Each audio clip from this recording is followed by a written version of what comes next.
Morning, good evening, whoever you are, wherever you are, whatever you might be doing. We wish to welcome you to the Silverlight Show. The Silverlight shines to illuminate that which lies hidden in darkness.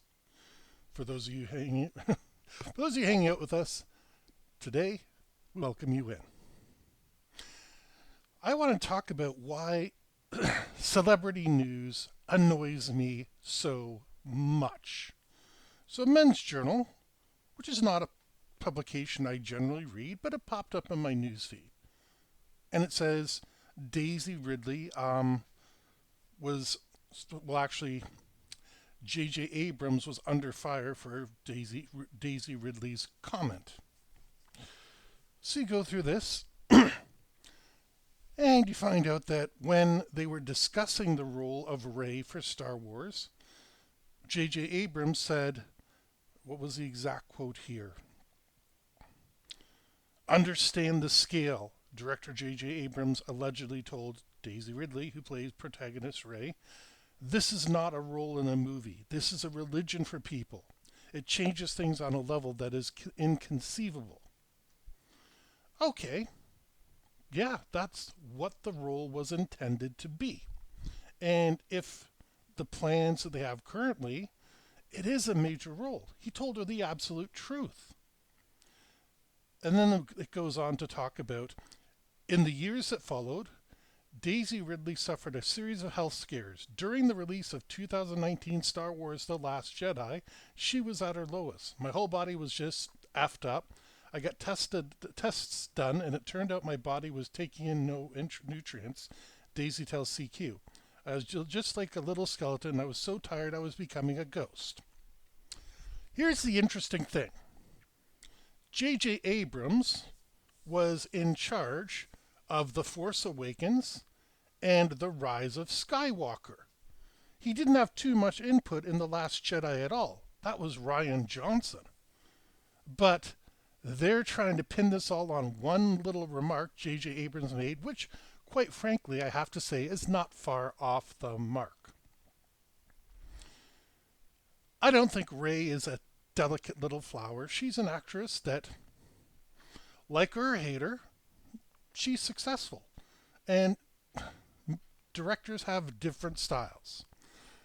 And the interesting thing is, it says during the release of The Last Jedi. So she'd already been through the filming process. She'd been through the editing and re-recording and all those wonderful things Hollywood people do to make magic come to life. That's the point she was at her most sick. But this writer is linking a quote from J.J. Abrams to something happening 4 years after he made the quote. Now, I've mentioned before, I like my action heroes to look like they can actually act. And her being a skeleton, which, yeah, I admit, she's a little skinny, but I kind of wanted to be a little more bulked up. Look at the woman who played Starbuck for so many years. I'm sorry, I'm terrible with celebrities. She looks like somebody who could kick your butt. Katie Sackhoff, that's the name I'm looking for. And you can find actresses who have spent some time in the gym. And if she's having health problems during the filming of The Last Jedi, why was it not Rian Johnson's problem to take her aside and say, hey, I'm worried about you. Get these tests done, and when that happens, we're going to talk about filming because this is your star. You're stuck with her. And also we can tack on a lot of other things. Now, Rian Johnson has received a lot of criticism. I don't really want to jump on that pile because it's it's been dead and buried for years now, since 2019. But this is just a case of yellow journalism at its finest. Like I said, J.J. Abrams made those comments at least 4 years before her health problems are diagnosed. That's a tenacious connection at best. But this writer, not Daisy Ridley isn't saying anything about J.J. Abrams. She's talking about her time with Ryan Johnson. But this journalist has decided to ship the two comments together as though it establishes some sort of cause and effect. Now, I've never worked with J.J. Abrams. Again, I've done local theater and mostly working behind the scenes, so my knowledge of him is limited. He seems to be able to produce enjoyable films. They're not, you know, they're not Stanley Kubrick level stuff, but only Stanley Kubrick is Stanley Kubrick. And it's probably best we don't have more than one Stanley Kubrick in the world. But J.J. Abrams seems to get along with his staff from what I've seen behind the scenes. Ryan Johnson, even Mark Hamill told him, this is not the way the script should be. This is not the way the character works. This is not. I can imagine that caused Mark Hamill a significant amount of distress. But he got it down and put up with it. I'm not saying Daisy Ridley should be gutting it out when she has a serious nutritional issue if her body is not absorbing nutrients. That should have stopped the film. Who's the negligent one there?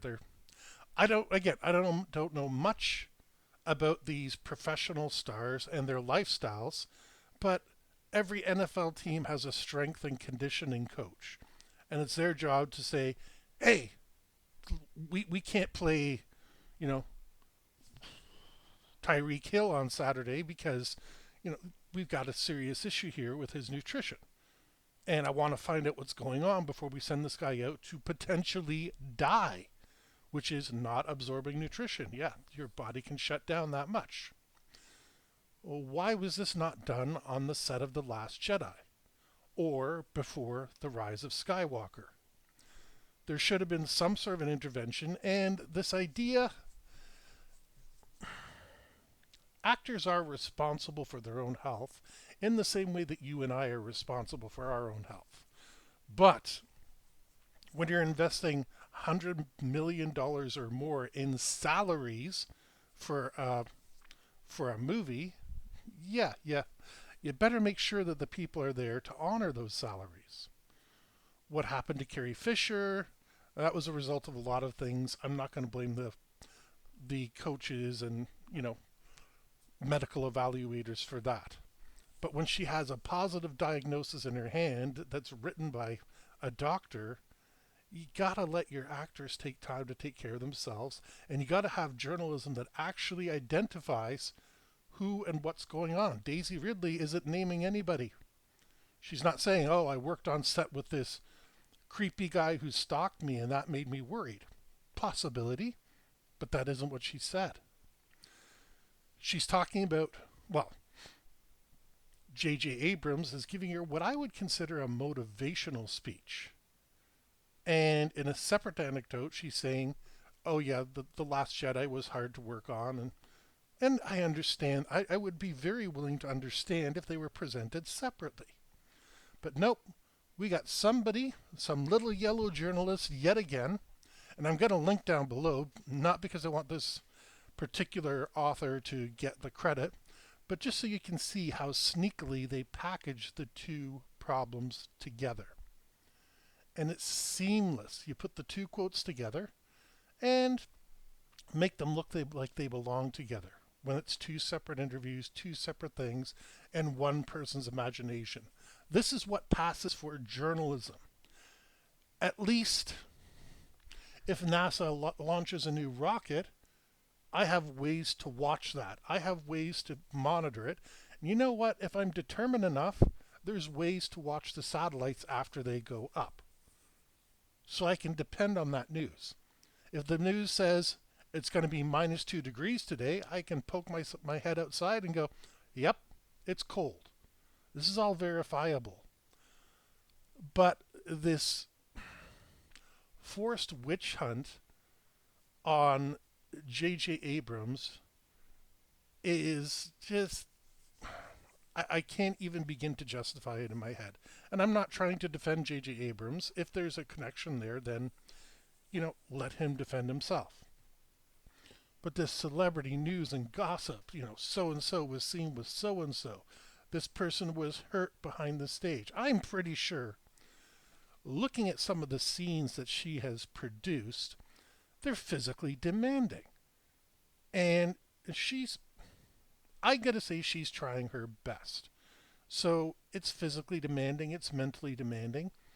Um, yes, they have teleprompters and stuff like that nowadays, but the same token, it really helps you to learn your lines. So that way you know what's going on. But then to have this so called journalist show up, what was it? 2016 that they released the Force Awakens, so 60, that's 8 years later, and try to invent his own story. We got to put a leash on this activity because it's an allegation at this point and possibly legally actionable. I don't know how close JJ and Daisy Ridley are. This should be something they should be stomping out together. Even if they don't particularly like each other, they should be, let's guard each other because it looks bad on everybody. With that, like I said, this is why I despise celebrity news. I will leave I will leave a link to the article down below. Um, don't forget to click the like button. Share if you can, because sharing is caring. Subscribe if you haven't subscribed already. And we hope you have a fantastic day.